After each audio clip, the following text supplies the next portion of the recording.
Hello students, welcome to Drishti IAS. My name is Saloni Nandkyolier, and in this session we're going to talk about China's trade surplus. Because China has achieved a global milestone, its trade surplus has become $1 trillion for the first 11 months of this year. And it has become the first country to achieve this thing in such a time frame. So that's why it becomes very important for us. We're going to analyze the reasons behind this achievement of China.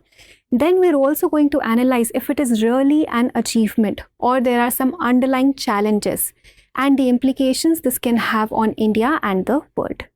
So let's begin. I told you that China has achieved a trade surplus.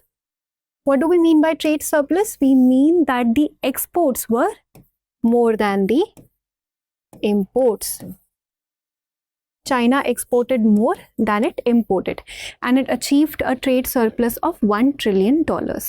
Now we need to understand what were the reasons behind this, what led to this surplus. So it's basically a two-edged sword. If you analyze the complete situation, it has some pros and it also has some cons. In the short run, you can see some pros, but in the long run, this might not be a very sustainable model for such a large economy like China. So if I talk about the reasons over here, first and foremost is the overproduction. For decades now, we know that China has been producing a lot. The manufacturing capacity of China has only been increasing in the decades. We saw a China shock. The world saw a China shock when China entered WTO in 2001, and a lot of global markets were opened. Free access to the global markets was open for China, and then we saw that China kept on increasing its manufacturing capacity. It kept on producing a lot, and we saw a lot of cheap Chinese consumer goods. So now what also has been happening, that all these decades the production has not stopped, and we are not just talking about cheap consumer goods. Gone are the days when China only used to produce cheap consumer goods. Now it has entered the heavy machinery also. It's producing heavy machinery, electronic vehicles, semiconductors, chips, etc. So the production capacity has been increasing for China, and it has also entered the heavy machinery market. It is now overproducing all these things also. So the first reason that we saw here, that the production capacity was very high. So when you produce a lot, what are you going to do? You'll sell it. Now what happened for China? There was a weak domestic demand. I told you in the beginning that the exports outweighed the imports because the domestic demand, the demand in home, demand in China was very low. So if the people at home are not going to buy what you're selling, you're going to sell it outside. So the exports increased. Exports increased also because of a weak domestic demand. We'll analyze the reasons of this demand also. But a second major reason that I'm talking about over here for this record increase in the trade surplus is the weak domestic demand also. Then exporters also benefit from a weak currency, the weak local currency. So Chinese currency has been weak in comparison to other major currencies, and whenever this happens, whenever depreciation of currency happens, exporters benefits because the exports become more and more competitive. So that has been the case for China also.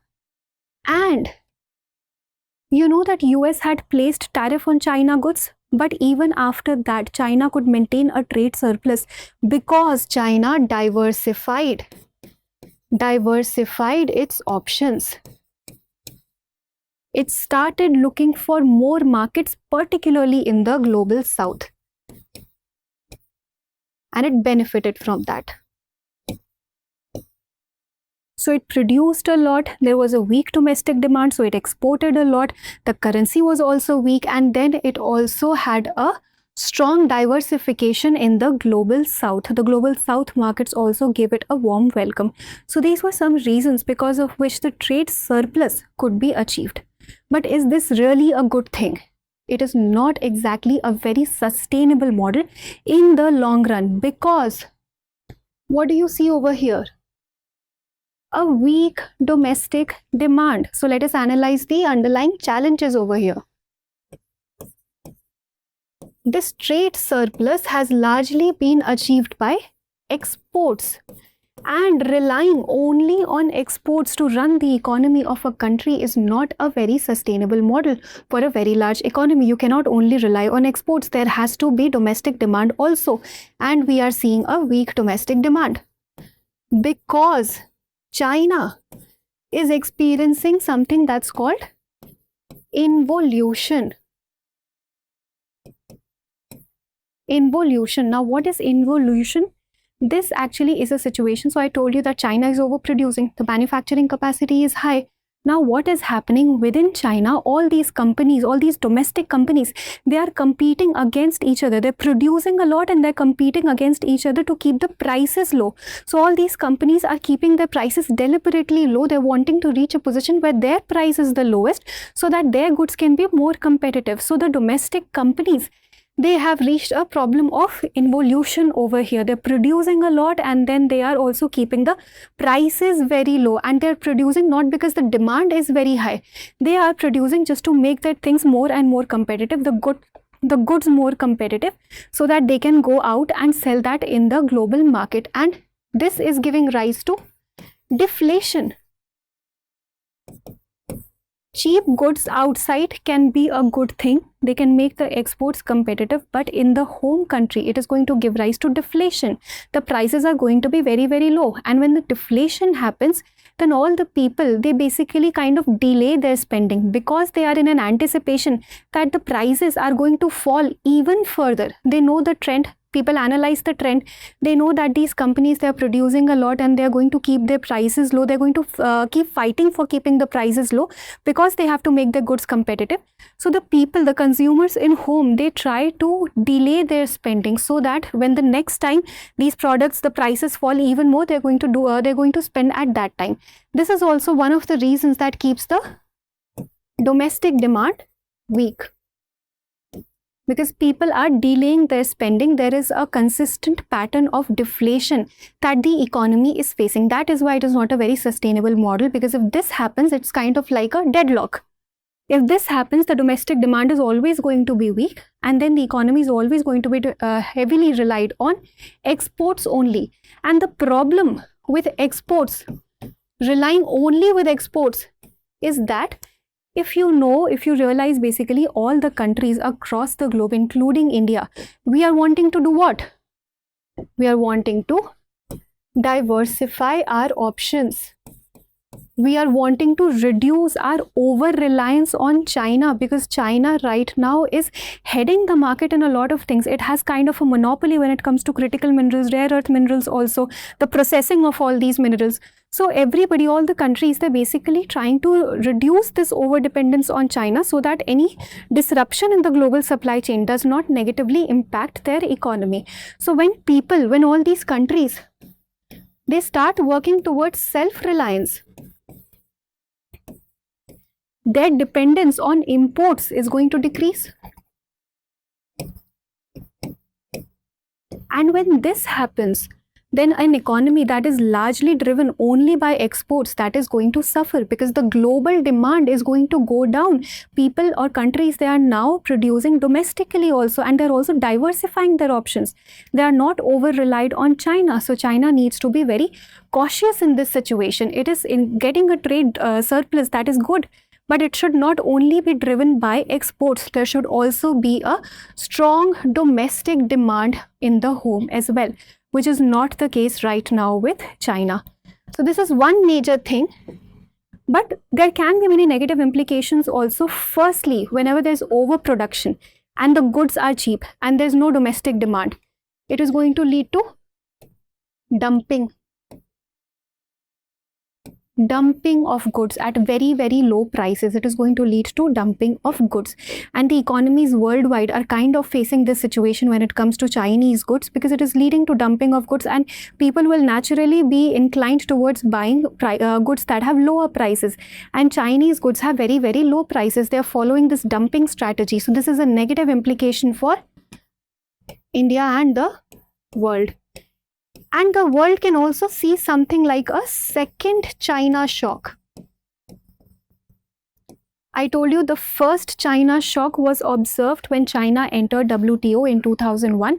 Overproduction happened because now a free access to the global market was open for China. So it started producing a lot, but early it started producing only it started producing only consumer goods, and they were very cheap goods. But now it has also entered the heavy industry, the electric vehicles, semiconductors, etc., sophisticated industries.